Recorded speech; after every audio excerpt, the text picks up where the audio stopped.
मित्रांनो, अतिशय महत्त्वपूर्ण अशी औषधी ज्याला आपण चिखलाचा लेप दिलेला आहे. आणि दुधी भोपळा का खावा?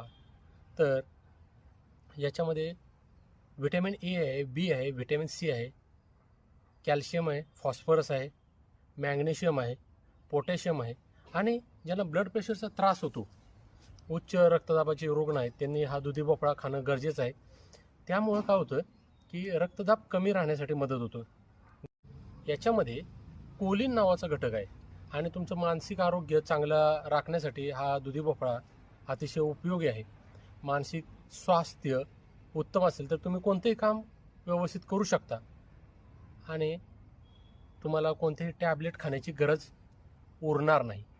ज्यांना पोटाचा घेर कमी करायचा आहे त्यांनी देखील दुधी भोपळा खावा, कारण यामध्ये फायबरचं प्रमाण मोठ्या प्रमाणावर आहे. 90% याच्यामध्ये वॉटर आहे आणि याच्यामुळे काय होतं, बॉडी हायड्रेट राहते. दुधी भोपळ्यामध्ये फायबरचं प्रमाण जास्त आहे, त्याच्यामुळे काय होतं तुम्हाला की पोट भरल्यासारखं राहते आणि अशा वेळेसला भूक लागणार नाही तुम्हाला.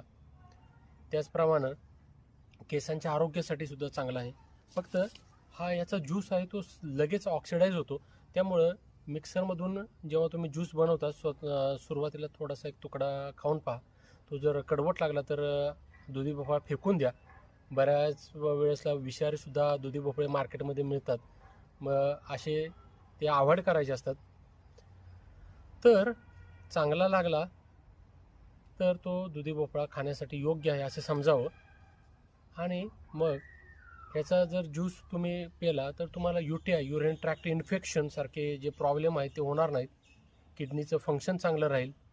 त्याचप्रमाणे लिव्हर डिटॉक्स करण्याचं काम हे करते आणि केसांचं आरोग्य चांगलं राहते. तुमचा ग्लो जो आहे तो सुद्धा चांगला राहण्यासाठी मदत होईल, यात काही शंका नाही. सध्या आपण पाहतोय की बऱ्यापैकी लोकांना हार्ट अटॅकचं प्रमाण जास्त मोठ्या प्रमाणात वाढलेलं आहे. तर जे बॅड कोलेस्ट्रॉल आहे आणि ट्रायग्लिसराईडचे लेवल कमी करण्यासाठी हे दुधी भोपळा खाणं गरजेचं आहे. बरेच लोक दुधी भोपळा खाताना नाक मुरडतात, अत्यंत चुकीचं आहे. दुधी भोपळा एकदा खाऊन पहा. अतिशय रामबाण अशी ही पृथ्वीतलावरील वनस्पती आहे, फळभाजी आहे. तर याचा आपल्या आहारामध्ये नक्की समावेश करा. याच्यामध्ये कूलिंग इफेक्ट देण्याची ताकद आहे आणि ज्यांना पेप्टिक अल्सर, गॅस्ट्रिक अल्सर, अल्सरचा त्रास मोठ्या प्रमाणावर होतो आहे, करपट ढेकर येत आहेत, कॉन्स्टिपेशनचा त्रास आहे, त्यांनी दुधी भोपळा आपल्या आहारामध्ये नक्की समावेश करा. अल्सरचे प्रमाण हे नक्की कमी होण्यासाठी मदत होईल, यात काही शंका नाही. आणि कॉन्स्टिपेशन आहे, मलावरोध होतो आहे, तर अशा वेळेसला तुम्ही दुधी भोपळा आपल्या आहारामध्ये समावेश करा आणि येणारे रिझल्ट पहा. मित्रांनो, आपल्या चॅनलला लाईक आणि सबस्क्राईब करायचं विसरू नका.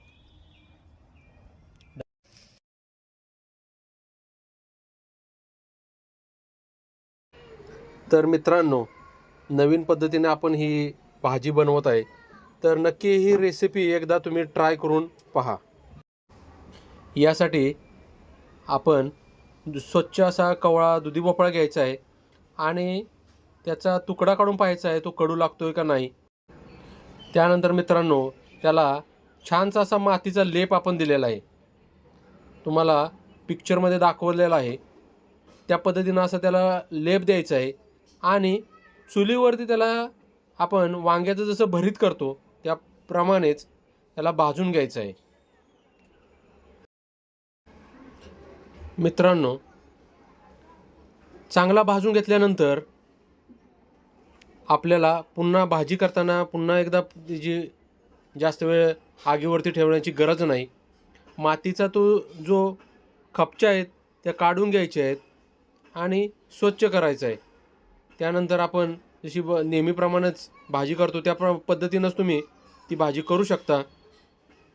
या पद्धतीनं नंतर तो मला दिसलेला आहे आणि आपण त्यामध्ये जिरे मोहरीची फोडणी देऊन अतिशय सुंदर अशी ही रेसिपी आहे. भाजी कशी लागते मला नक्की कमेंट बॉक्समध्ये कमेंट करून सांगा. बोटं चाटत बसायला लागेल अशी ही सुंदर अशी भाजी होणार आहे, यात काय